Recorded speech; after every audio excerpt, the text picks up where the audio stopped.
nosso 7º encontro. A disciplina em apreço será Introdução à Filosofia. Para tratarmos esse importante assunto, temos como ponto de partida a questão: o que é filosofia? O que é filosofia?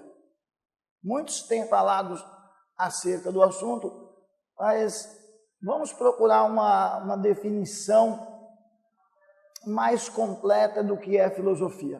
Filosofia é a mais vital e necessária de todas as disciplinas que se estudam na escola e se afirmam na cultura. A filosofia é a base para todas as outras ciências, para todas as outras disciplinas. Ela constitui a base e a justificação da história, da ciência, da arte, da religião, da política. Sem filosofia é difícil, é impossível discutir história, ciência, arte, religião, política e qualquer outro ramo do conhecimento humano. Nós temos alguns objetivos a atingir nessa nossa aula de introdução à filosofia.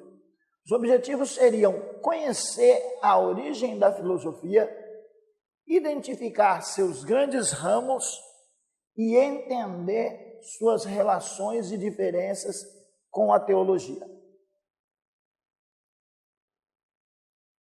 Nós temos aí o nosso pensador. Temos o símbolo da filosofia da problematização. A nossa problematização é: por que a teologia e a filosofia, sendo distintas, podem se relacionar? É uma pergunta. Por que a teologia e a filosofia, sendo distintas, podem se relacionar? Se é que realmente podem. Discutiremos isso no decorrer da nossa aula.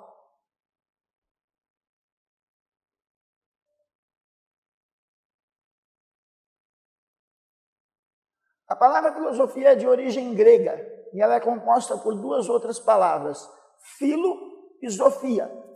Filo deriva-se de filia, que significa amizade, amor fraterno, respeito aos iguais.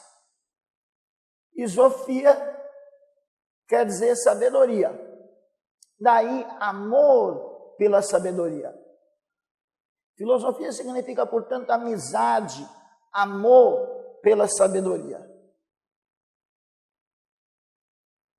Esse termo, filosofia, filos, amor, amizade, sofia, sabedoria, amor pela sabedoria, ele foi usado a primeira vez por um filósofo grego chamado Pitágoras, por volta do século IV.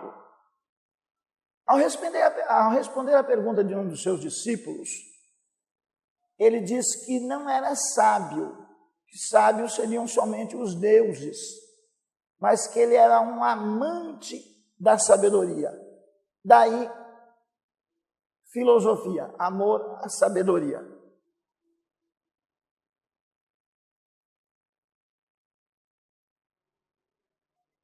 Embora se considere que historicamente a filosofia começou no século IV a.C., nas colônias gregas da Ásia, seu começo realmente remonta aos motivos que levam o homem a filosofar. Então, embora se diga que a filosofia começou no século IV a.C., na verdade a filosofia ela é tão antiga quanto o homem. O homem, desde a sua origem, sempre pensou, sempre filosofou, sempre buscou entender as coisas. Daí filosofia, busca do saber, amor ao saber. Embora se diga que ela começou no século IV, nas colônias da Ásia Menor, na prática, ela existe desde a origem do homem. A filosofia, ela tem tecnicamente 6 ramos. Os 6 ramos da filosofia seriam os seguintes: a metafísica estuda as propriedades de tudo o que é ou que existe. A metafísica estuda Tudo que existe é campo da metafísica. O segundo ramo da filosofia seria a lógica. A lógica lida com os argumentos expressos linguisticamente e estuda a sua estrutura, sua forma e sua correção para chegar à certeza de sua validade. Em resumo, a lógica estuda os argumentos para ver se a estrutura desses argumentos nos leva a uma conclusão real. A lógica também conhecida como ciência do raciocínio. Temos ainda como ramo da filosofia a epistemologia. Epistemologia é olhar para as origens, validades e limites do conhecimento. A epistemologia estuda o conhecimento. Qual a origem do conhecimento? O conhecimento adquirido a respeito de um certo tema é válido? Quais os limites desse conhecimento? Esse é o campo da epistemologia. Temos ainda um outro campo da filosofia, que é a ética. A ética é o estudo que examina os códigos morais e as normas. É a ciência que analisa o comportamento. O estudo que examina os códigos morais e as normas, sua lógica, validade e universalidade. Então, nós chamamos a ética, enquanto ramo da filosofia, de ciência que estuda o relacionamento entre os homens. Temos ainda a estética como ramo da filosofia. A estética, ela analisa a natureza da beleza da criação artística. A estética é o ramo da filosofia que analisa aquilo que é belo, no que diz respeito a qualquer manifestação artística. E por último, o último ramo da filosofia é a política. Política, nós chamamos política em resumo de a arte de governar a polis, a arte de governar a cidade. Lida com os aspectos da comunidade humana, tais como a origem social. A origem da sociedade é a área da política. As formas de governo, a democracia, a ditadura, as manifestações de governo, a república, a monarquia, o império. Isso é a área da política. Política, a arte, a ciência de governar a cidade, de governar a polis.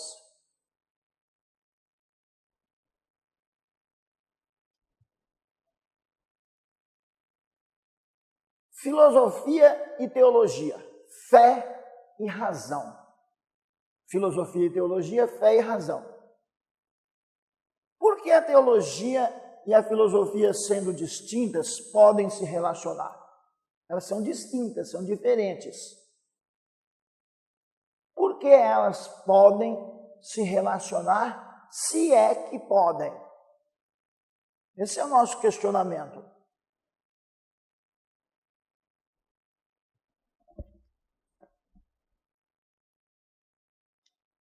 Existe uma frase célebre, uma frase famosa. O que tem a ver Atenas com Jerusalém? Uma frase da época da igreja primitiva. O que tem a ver Atenas com Jerusalém? Esta é uma questão que nenhum estudante pode rejeitar. O que tem a ver Atenas com Jerusalém? Atenas, centro da filosofia. Jerusalém, início e centro do cristianismo. Quando perguntar o que tem a ver Atenas com Jerusalém, é equivalente a perguntar o que tem a ver ciência com filosofia. Tem a ver filosofia com teologia. Essa é uma questão que nenhum estudante pode rejeitar. É muito importante para o estudante, tanto de filosofia quanto de teologia, entender a questão implícita nessa pergunta antiga, nessa frase antiga, o que tem a ver Atenas com Jerusalém.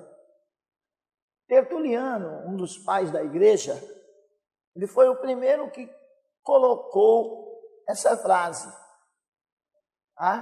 Essa frase ela é atribuída a Tertuliano, que tem a ver Atenas com Jerusalém. E quando ele faz essa pergunta, ele está querendo acusar a filosofia de dar origem às heresias. Essa pergunta é uma pergunta irônica, é uma pergunta crítica. A intenção é acusar a filosofia de ser a origem das heresias. A implicação por trás dessa questão é que Atenas e Jerusalém são dois mundos tão distintos. Ele quer dizer, olha, Atenas e Jerusalém são completamente diferentes. Atenas, filosofia. Jerusalém, religião, cristianismo. Ele quer dizer que os dois mundos são distintos, nada tem a ver. Mas essa é a discussão que nos cabe. Até que ponto Tertuliano tinha razão? Até que ponto os que pensam como ele têm razão? Até que ponto Atenas e Jerusalém são divergentes? Até que ponto filosofia e teologia são divergentes? Por conseguinte, nos leva a concluir que as categorias do pensamento grego não têm nenhum lugar na fé cristã. Para Tertuliano, as conclusões que o pensamento grego chegava não tem nada que possa ser aproveitado pelo cristianismo, pela igreja, pela fé cristã.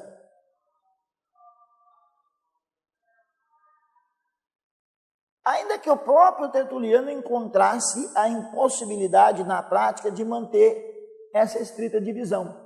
Ele mesmo, embora considerasse filosofia e teologia divergentes, antagônicas, ele mesmo tinha dificuldade de manter essa divisão. Porque, como nós dissemos no início, a filosofia ela é importante para conduzir a discussão de todas as áreas do conhecimento humano, de todas as áreas da cultura humana, inclusive da religião. Então, o próprio Tertuliano, que fazia essa pergunta crítica, essa pergunta irônica, o que tem a ver Atenas com Jerusalém, tinha dificuldade de manter um distanciamento, uma diferenciação entre teologia e filosofia. E agora nos cabe uma pergunta. Primeiro perguntamos, o que tem a ver Atenas com Jerusalém? O que tem a ver teologia com filosofia? Para alguns, não tem nada a ver. Para Tertuliano, para alguns que acompanhavam o seu pensamento, não tem nada a ver. Para outros, tem muito a ver. Então, cabe a nós analisarmos se é possível teologia sem filosofia e filosofia sem teologia. Essa é a nossa primeira indagação. Nossa segunda indagação é a seguinte: o cristão deve ou não estudar filosofia? Deve ou não estudar filosofia? A nossa indagação. Nos dias de hoje, muitos circuitos cristãos têm um preconceito infundado em relação à filosofia, como tinha há tempos atrás até contra a própria teologia. E o nosso comentarista, no texto que nós estamos usando, chama esse preconceito de infundado. De alguns grupos cristãos, alguns circuitos cristãos, esse preconceito contra a filosofia.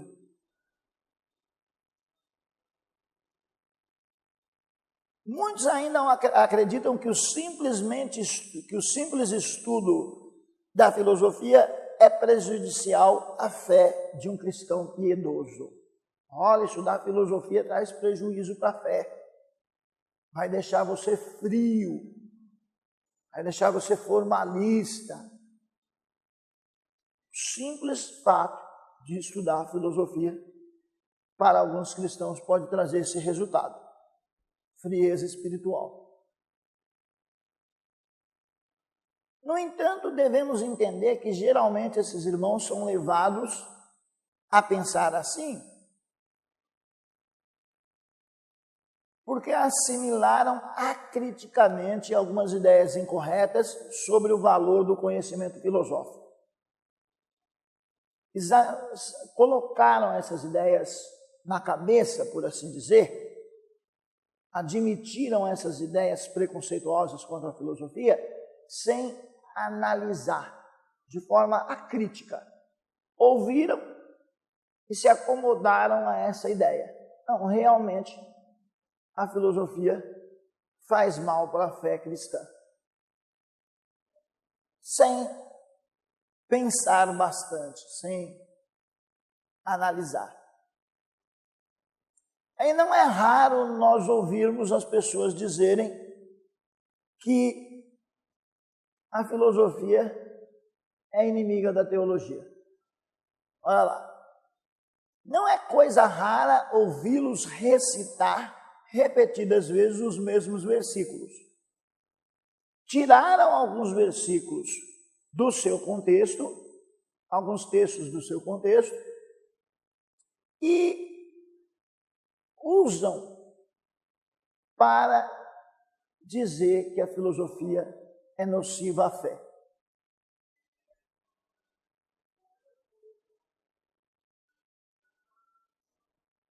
É natural que isso seja assim. Embora seja natural, isso é uma pobreza de argumentação, uma pobreza de raciocínio, admitir uma certa conclusão sem uma análise mais profunda, sem uma reflexão melhor. Esse método argumentativo, ele denota até uma certa preguiça intelectual. Não é isso e pronto.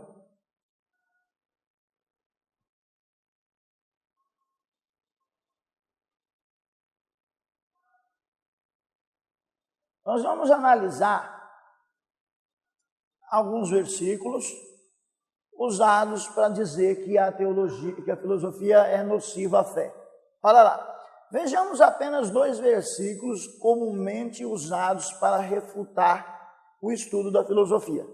Primeiro, Colossenses 2:8. Nós vamos ver primeiro Colossenses capítulo 2, versículo 8, e depois 2 Coríntios capítulo 3, versículo 6.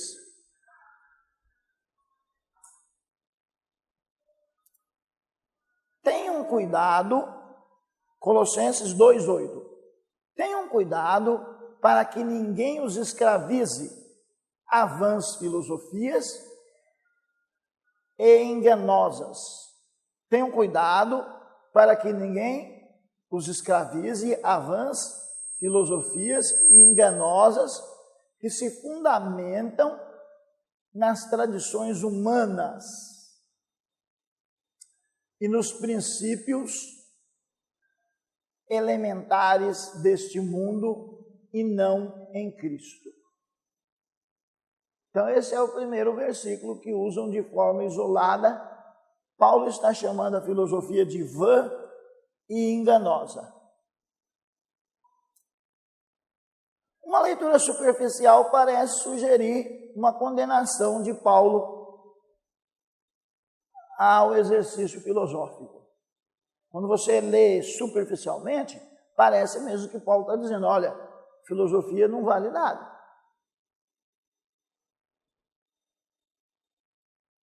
Mas quando você vai estudar delicadamente, detalhadamente, quando você vai estudar detalhadamente o contexto histórico e religioso da igreja em Colosso, a coisa muda.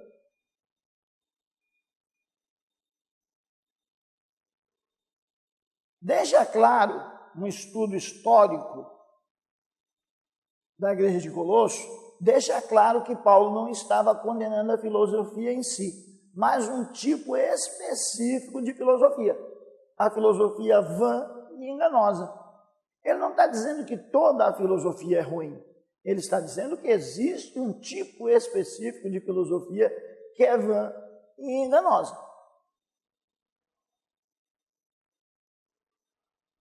De acordo com as evidências externas, o que está fora do texto, e as evidências internas, é possível que Paulo esteja condenando um sistema de pensamento sincrético, uma mistura de elementos judaizantes e gnósticos. O que está acontecendo é que na cidade de Colossos, os judaizantes, aqueles que queriam levar a igreja de volta para o judaísmo, e os gnósticos, pensamentos judaizantes e pensamentos gnósticos, haviam dado origem a uma filosofia vã e enganosa.